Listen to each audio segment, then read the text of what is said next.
నమస్తే friends, welcome back to our channel. Friends, ఈరోజు మనం ఈ వీడియోలో ఒక అద్భుతమైన మొక్క గురించి తెలుసుకోబోతున్నాం. ముఖ్యంగా మన భారతదేశంలో ఇలాంటి ఎన్నో ఔషధ గుణాలు ఉన్న మొక్కలు, చెట్లు పెరుగుతూ ఉంటాయి. ఎందుకంటే ఈ మొక్కలో ఎటువంటి అద్భుతమైన గుణాలు ఉంటాయి అంటే, ఎవరైనా పురుషులు ఈ మొక్కను ఉపయోగిస్తే వారి శరీరంలో శక్తి ఎంత వేగంగా పెరుగుతుంది అంటే, వయసు మీద పడిన వారికి సైతం వారి శరీరంలోని శక్తి యవ్వనంగా మారటం మొదలైనట్లుగా అర్థమవుతుంది. అది కూడా ఎలాంటి మందులు వేసుకోకుండా న్యాచురల్గా. ఫ్రెండ్స్, ఈ మొక్కను తెలుగులో లొట్టపీసు చెట్టు అని అంటారు. ముఖ్యంగా తెలుగులో చాలా చోట్ల దీన్ని లొట్టపీసు చెట్టు, లొట్టపీసు వల్లి, గోరింటలత, కలవరం వెల్ల అని కూడా పిలుస్తారు. ఈ మొక్కలోని ఔషధ గుణాల గురించి వివరంగా తెలుసుకుందాం. కాబట్టి వీడియోని స్కిప్ చేయకుండా చివరి వరకు చూసి తప్పకుండా లైక్ చేయండి. ఎందుకంటే ఫ్రెండ్స్, ఈ మొక్కను మీరు కూడా ఖచ్చితంగా మీ జీవితంలో ఒక్కసారైనా చూసే ఉంటారు కదా. ఇది నది, చెరువులు, కాలువలు పక్కన నీరు ఎక్కువగా ఉన్న దగ్గర కనిపిస్తూ ఉంటుంది. అంటే అక్కడ నీరు ఎండిపోయినా కూడా నీరు ఉన్నప్పుడు ఈ మొక్క అక్కడ స్వయంగా పెరిగి పెద్దదవుతూ ఉంటుంది. ఇక ఈ మొక్కను చూడండి, దీని పూలు ఈ విధంగా కనిపిస్తాయి. ఈ మొక్కకు ఎన్నో మొగ్గలు వస్తాయి. ఒక్కొక్కటిగా పూసి తరువాత ఊడిపోతూ ఉంటాయి. ఈరోజు మనం ఈ మొక్క గురించే వివరంగా తెలుసుకోబోతున్నాం. అయితే ఇది ఒక వల్లి మొక్క. అంటే ఇది కంచెలు, చెట్లు, గోడలు ఎక్కి పెరుగుతుంది. ఇక దీని లక్షణాలు ఏ విధంగా ఉంటాయి అంటే, తెలుపు, నీలం, గులాబీ, ఊదా రంగుల ట్రంపెట్ ఆకారపు పువ్వులతో ఉంటుంది. అయితే ఈ పువ్వులు ఉదయాన్నే పూస్తాయి, సాయంత్రానికి ముడుచుకుంటాయి. అందుకే దీన్ని ఇంగ్లీష్లో మార్నింగ్ గ్లోరీ అని పిలుస్తారు. అంటే సూర్యుడు ఉదయించే సమయానికి ఇవి ఉదయించి అస్తమించే సమయానికి అస్తమిస్తాయి. అయితే ఈ మొక్క చాలా వేగంగా పెరుగుతుంది. ముఖ్యంగా తేమ ఉన్న చోట ఇంకా బాగా పెరుగుతుంది. ఇక ఈ మొక్కను ఆయుర్వేదంలో సేమలత, అడవి బెల, నిర్లజ్జ మొక్క, శర్మరహిత మొక్క, ఇక హిందీలో బేషర్మీ పౌదా, ఇంగ్లీష్లో షేమ్లెస్ ప్లాంట్ అని కూడా పిలుస్తారు. అయితే ఫ్రెండ్స్, ఈ మొక్కను మీలో చాలామంది చూసే ఉంటారు కదా. కానీ దీని ఔషధ గుణాలు మాత్రం చాలామందికి ఖచ్చితంగా తెలిసి ఉండకపోవచ్చు. చాలామంది దీన్ని ఒక పిచ్చి మొక్కగా అనుకుంటారు. కానీ ఈరోజు మనం ఈ వీడియోలో ఈ మొక్కకు సంబంధించిన కొన్ని విచిత్రమైన విషయాల గురించి తెలుసుకుందాం. మొదటిగా, ఈ మొక్క సంవత్సరం మొత్తం పచ్చగా పెరుగుతూనే ఉంటుంది. అంటే బయట నేలలోనూ నీటిలోనూ పెరుగుతుంది. అంటే ఎక్కడ నాటినా కూడా పెరుగుతుంది. అలాగే ఈ మొక్కలోని మీరు ఏ భాగాన్నైనా విరిస్తే, అంటే ఆకును తుంచినా, కొమ్మను తుంచినా అందులో నుంచి తెల్లటి పాలు వస్తాయి. అదే ఈ మొక్క ప్రత్యేకత. ఇక ఈ మొక్కలోని మరొక ప్రత్యేకత ఏమిటో తెలుసా? దీనిని మీరు ఎక్కడ పడితే అక్కడ విరిచి పడేసినా కూడా మళ్ళీ మొలుస్తుంది. మళ్ళీ ఎప్పుడు పచ్చగా కాపు కాస్తూనే ఉంటుంది.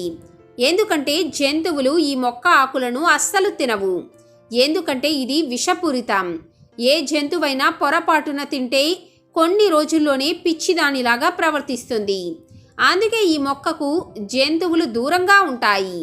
విషపూరితమైన మొక్కైనా కూడా సరైన మోతాదులో, సరైన విధానంలో పాటిస్తే ఈ మొక్కలోని విషం అమృతంలాగా పనిచేస్తుంది. ఇక ప్రతి రాష్ట్రంలో దీనికి వేరువేరు పేర్లు ఉన్నాయి. గుజరాత్లో దీనిని బేదా అని పిలిస్తే, జార్ఖండ్లో తీతర్ అని, బీహార్లో బాగ్బేలా, అమర్లత అని పిలిస్తే, ఛత్తీస్గఢ్లో నిర్లజ్జ, షేమ్లెస్ ప్లాంట్ అని పిలుస్తారు. మరి ఈ మొక్క పేరు మీ ప్రాంతంలో ఏమని పిలుస్తారో తెలిస్తే తప్పకుండా కామెంట్ చేయండి. ఇక ఈ మొక్కలో ఉన్న ఔషధ గుణాల విషయానికే వస్తే, మీకెప్పుడైనా శరీరంలో వాపుగా అనిపిస్తే ఈ మొక్క ఆకులను తీసుకొని నూరుకొని పేస్ట్ లాగా చేయాలి. అందులో కొద్దిగా ఆవ నూనె వేసి లైట్గా వేడి చేసుకొని మీ వాపులు ఉన్న చోట రాసుకోండి. దీంతో తక్షణమే వాపు తగ్గుతుంది. నొప్పి ఉంటే అది కూడా తగ్గిపోతుంది. ఇక మీకు ఎప్పుడైనా పురుగులు కుట్టినా లేదా ముళ్ళు వంటివి గుచ్చుకున్నా కూడా ఈ మొక్కను విరిస్తే కొద్దిగా పాలు వస్తాయని చెప్పా కదా. ఆ పాలను ఆ ప్రదేశంలో, అంటే మీకు పురుగులు కుట్టిన చోట రాయాలి. దీంతో మీ విష ప్రభావం క్రమంగా తగ్గుతుంది. అలాగే ఆ ప్రాంతంలో నొప్పి, వాపు కూడా తగ్గుతుంది. ఇక దంత సంబంధ సమస్యలతో బాధపడేవారు, అంటే పంటి నుండి దుర్వాసన, ఇన్ఫెక్షన్ కానీ బ్యాక్టీరియా వంటి సమస్యలతో, క్యావిటీలతో బాధపడేవారు ఈ మొక్క యొక్క మృదువైన కొమ్మను విరిచి దాంతో బ్రష్ చేసుకోవాలి. అయితే మీరు ఆ సమయంలో ఖచ్చితంగా జాగ్రత్తగా ఉండాలి. అంటే ఆ మొక్క యొక్క పాలు లోపలికి మాత్రం పోకూడదు, వెంటనే ఉమ్మేయాలి. అలాగే పిల్లలకు అస్సలు ఇవ్వకూడదు. ఇక మీరు కనుక గాయాలతో బాధపడుతూ ఉన్నా లేదా ఏమైనా బెనికినా కూడా ఈ మొక్క ఆకులను తీసుకొని నువ్వుల నూనె లేదా ఆవ నూనె వేసి కాసేపు వేడి చేసి గాయం మీద పెట్టి ఆకును కట్టాలి. దీంతో మీకు చాలా మంచి ఉపశమనం కలుగుతుంది. ఇక హెయిర్ లైన్ ఫ్రాక్చర్ తరువాత వచ్చే నొప్పితో బాధపడేవారు ఈ మొక్క ఆకుల పేస్ట్ను లేదా ఈ మొక్క పాలను రాస్తే నొప్పి తగ్గుతుంది. అలాగే గట్టి పడేందుకు సహాయం చేస్తుంది. అలాగే చర్మ వ్యాధులు, ముఖ్యంగా దద్దుర్లు కానీ, పొక్కులు, గజ్జి, ఎగ్జిమా వంటి సమస్యలతో బాధపడేవారు ఈ మొక్క ఆకుల పేస్ట్ను లేదా పాలను రాసుకుంటూ ఉంటే 5 నుండి 10 నిమిషాల్లోనే ఉపశమనం కనిపిస్తుంది. మీరు కనుక ఈ విధంగా కొన్ని రోజులు చేస్తే పూర్తిగా తగ్గిపోతుంది. ఇక పుండ్లు, బొబ్బలు వంటి సమస్యలతో బాధపడేవారు కూడా ఈ మొక్క పాలను రాస్తూ ఉంటే మీకు ఆ ప్రదేశంలో వెచ్చగా అనిపిస్తుంది. వెంటనే మీ సమస్య త్వరగా నయమవుతుంది. ఇక పురుష శక్తి గురించే మాట్లాడుకుంటే, అంటే ఎవరైతే పురుషులకు లైంగిక సామర్థ్యం తగ్గిపోతూ ఉన్నా, భార్యకు సంతోషం ఇవ్వలేకపోతూ ఉన్నా, లేదా మీరు శీఘ్రస్ఖలనం వంటి సమస్యలతో బాధపడుతూ ఉన్నా కూడా అలాంటి వారు ఈ మొక్క ఆకులను ఆవ నూనెలో కొద్దిగా వేయించి కొద్దిగా చల్లారాక గంట పాటు మీ ప్రైవేట్ భాగానికి కట్టుకోవాలి. ఈ విధంగా 10 రోజులు చేస్తే మీ శక్తి, లైంగిక సామర్థ్యం పెరుగుతుంది. అలాగే ఎవరైతే భార్యాభర్తలు అసంతృప్తిగా వారి సంతోషకరమైన జీవితాన్ని పొందలేకపోతున్నామని బాధపడుతున్నారో అటువంటి వారు కూడా ఈ మొక్కతో ఈ ఉపాయాన్ని ఒక్కసారి ప్రయత్నించి చూడండి. కేవలం 10 రోజుల్లోనే మీ శరీరంలో శక్తి, సామర్థ్యాన్ని చూసి ఖచ్చితంగా భార్యాభర్తలు మీ ప్రేమ జీవితంలో సంతోషంగా ఉంటారు. అలాగే మీ శరీరంలో శక్తి స్థాయిలు కూడా తగ్గవు. చూశారు కదా ఫ్రెండ్స్, ఈ మొక్కలో ఎన్ని ఔషధ గుణాలు ఉన్నాయో. ఇవి కేవలం కొన్ని మాత్రమే.